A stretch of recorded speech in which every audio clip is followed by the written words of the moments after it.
Порше продолжува со своите планови за електрификација. После Макан, кој ќе се појави годинава, на ред е 718.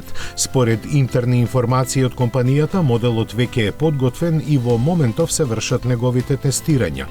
Иако сегашната генерација веќе добро е навлезена во години, новата најрано може да се очекува во 2025-та.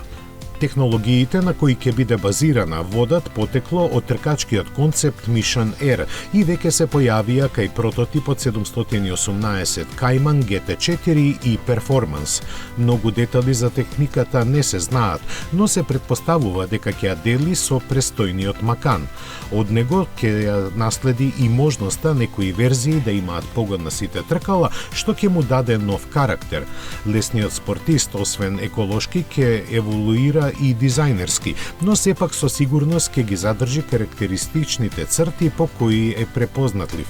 Единствено ќе ги загуби страничните отвори за воздух за ладење на централното поставениот мотор, кои заради аеродинамиката нема да останат ни како естетски детали.